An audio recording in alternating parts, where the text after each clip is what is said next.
ফুলকপি দিয়ে দারুণ স্বাদের একটা রেসিপি তৈরি করব। ফুলকপি অনেকেই পছন্দ করে, আবার অনেকেই কিন্তু পছন্দ করে না। ফুলকপির এই রেসিপিটা দিয়ে ভাত, রুটি, পরোটা, লুচি, এমনকি পোলাও ভাতের সাথেও আপনারা খেতে পারেন। খেতে কিন্তু বেশ ভালো লাগে। রেসিপিটা স্কিপ না করে সম্পূর্ণ দেখার জন্য আপনাদের কাছে অনুরোধ রইল। রেসিপিটা তৈরি করার জন্য এখানে আমি কয়েকটা ফুলকে এভাবে ছোটো ছোটো টুকরো করে কেটে নিয়েছি, কেটে ভালো করে ধুয়ে নিয়েছি। আর নিয়েছি 2টা টমেটো। টমেটোগুলোর আমি মাথাগুলো এভাবে একটা ছুরির সাহায্যে কেটে নেব। একইভাবে আমি 2টা টমেটোর মাথাগুলো এভাবে কেটে নেব। এবারে এই সব কিছুকে সাইডে রেখে দেব। সাইডে রেখে আমি ওভেনের উপর একটা কড়াই বসিয়ে কিছুটা পরিমাণ পানি ফুটতে দিয়েছি। এবার পানিটা কিন্তু ফুটে উঠেছে। এবারে ফুটন্ত পানির মধ্যে আমি দিয়ে দিলাম ফুলকপিগুলো। এরপরে দিয়ে দেব টমেটো। এখানে আমি বড় সাইজের 2টা টমেটো দিয়েছি, আপনারা চাইলে একটাও দিতে পারেন। আর দিয়ে দেব 4টা শুকনো লঙ্কা, দিয়ে দেবো 1 ইঞ্চি আদাকে এভাবে ছোটো ছোটো টুকরো করে কেটে নিয়েছি। এই আদার টুকরোগুলো সব কিছুকে আমি 2 মিনিটের মতো ফুটিয়ে নেব। দেখো ফুটে উঠেছে। এবারে আমি 2 মিনিট অপেক্ষা করব। 2 মিনিট পরে ফিরে আসলাম। ফুলকপিগুলোকে এবারে আমি তুলে নেব। শুধু ফুলকপিগুলোকেই তুলব, টমেটো, আদা আর শুকনো লঙ্কাগুলোকে কিন্তু আমি তুলব না। ফুলকপিগুলোকে পানি ঝরিয়ে ঝরিয়ে তুলে নিচ্ছি। ফুলকপিগুলোকে 2 মিনিটের বেশি কিন্তু সেদ্ধ করা যাবে না। বেশি সেদ্ধ হলে কিন্তু ফুলকপিগুলো ভেঙে আলাদা হয়ে যাবে। সেই জন্য আমি ফুলকপিগুলোকে 2 মিনিট ফুটিয়ে নিয়েছি, পানি ঝরিয়ে তুলে নিচ্ছি। টমেটো, আদা আর শুকনো লঙ্কাগুলোকে কিন্তু আরও আমি 2-3 মিনিট সেদ্ধ করে নেব। টমেটো, আদা আর শুকনো লঙ্কাগুলোকে আরও 2-3 মিনিট সেদ্ধ করে নিয়েছি। সব কিছু কিন্তু নরম হয়ে গেছে। এবারে আমি টমেটো, শুকনো লঙ্কা আর আদাটাকে একটা ঝাড়নির সাহায্যে তুলে নিচ্ছি। সব কিছুকে তুলে নিয়েছি। এবারে একটা পাত্র নিয়ে নিয়েছি। পাত্রের মধ্যে দিয়ে দেব 3 চামচ বেসন।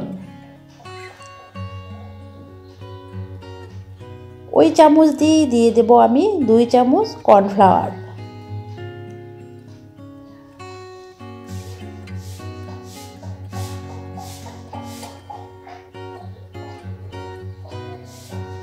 আর দিয়ে দেব এখানে পরিমাণ মতো নুন,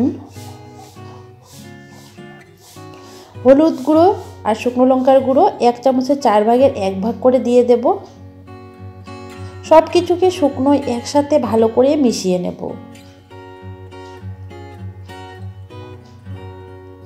সব কিছুকে একসাথেই ভালো করে মিশিয়ে নিয়েছি।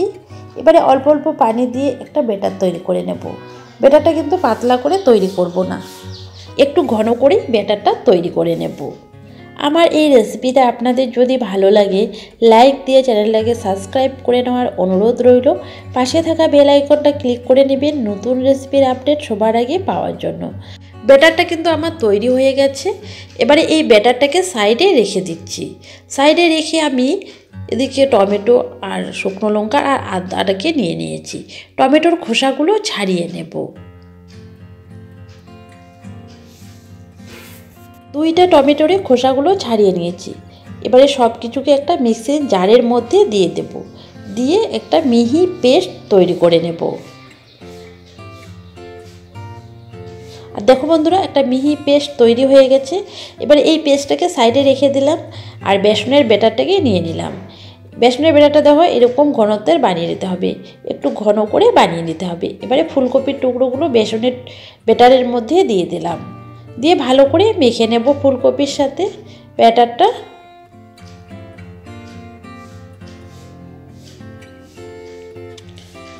দেখো ভালো করে ফুলকপিগুলোতে ব্যাটারটা লাগিয়ে নিয়েছি।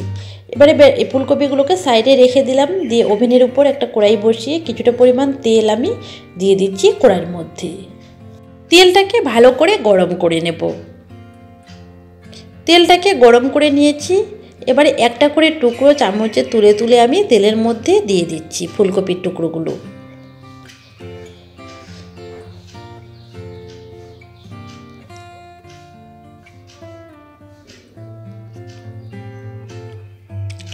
ফুলকপির টুকরোগুলো আমি তেলের মধ্যে দিয়ে দিয়েছি। কিছুক্ষণ হওয়ার পরে এবারে নেড়ে চেড়ে নেব। আর ফুলকপির টুকরোগুলোকে আমি লাল লাল করে ভেজে নেব। এভাবেই উল্টিয়ে পাল্টিয়ে মিডিয়াম আঁচে আমি ফুলকপিগুলোকে ভেজে নিচ্ছি। ফুলকপিগুলোকে এভাবে উল্টিয়ে পাল্টিয়ে ভেজে নিতে হবে, যাতে ফুলকপির গায়ে সুন্দর একটা কালার চলে আসে।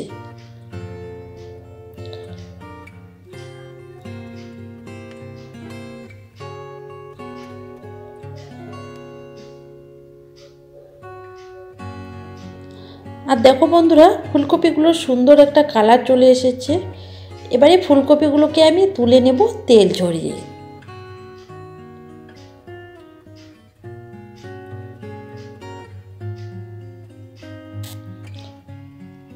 একইভাবে আমি বাকি যে ফুলকপিগুলো আছে সেগুলোকেও ভেজে নেব।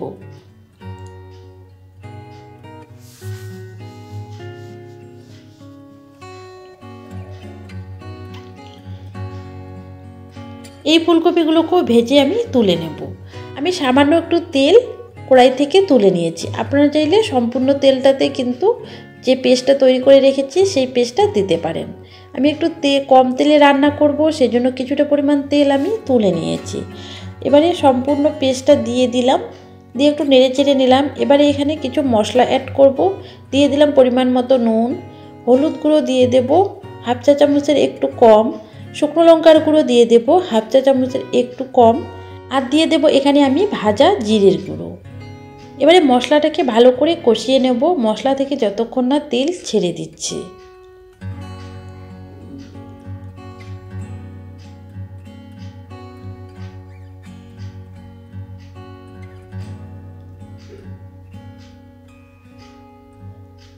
মশলাটাকে আমি 2 থেকে 3 মিনিটের মতো ভালো করে কষিয়ে নিয়েছি। মশলা থেকে সুন্দর একটা গন্ধ বের হয়েছে, আর মশলা থেকে কিন্তু তেলও ছেড়ে দিয়েছে। এবারে আমি দিয়ে দেব ফুলকপির পকোড়াগুলো। ফুলকপির পকোড়াগুলো দিয়ে আমি সসটার সাথে ভালো করে নেড়ে চেড়ে নেব। সসটা যেন ফুলকপির গায়ে লেগে যায়, এভাবে আমি নেড়ে চেড়ে নিচ্ছি। এইভাবে 1 থেকে 2 মিনিটের মতো আমি ফুলকপির টুকরোগুলোর সাথে মশলাটাকে কষিয়ে নিলাম। এবারে এখানে দিয়ে দেব চিনি। এখানে আমি হাফ চামচের একটু কম চিনি দিয়েছি। রেসিপিটা কিন্তু টক ঝাল মিষ্টি হবে, খেতে কিন্তু বেশ ভালো লাগে। বাড়িতে অবশ্যই একদিন হলো ট্রাই করবেন।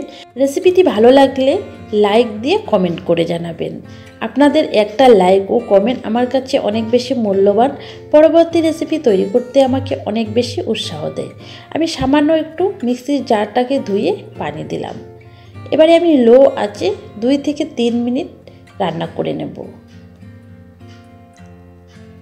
একটা ঢাকা দিয়ে দেব।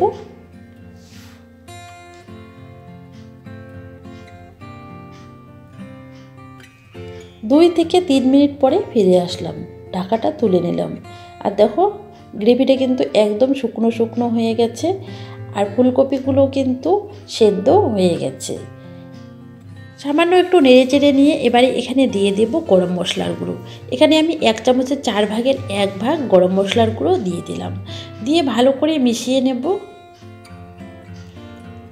ভালো করে মিশিয়ে নিয়ে আমি চুলার আঁচ বন্ধ করে দেব। দিয়ে আমি ঢাকা দিয়ে 5 মিনিটের জন্য রেস্টে রেখে দেব।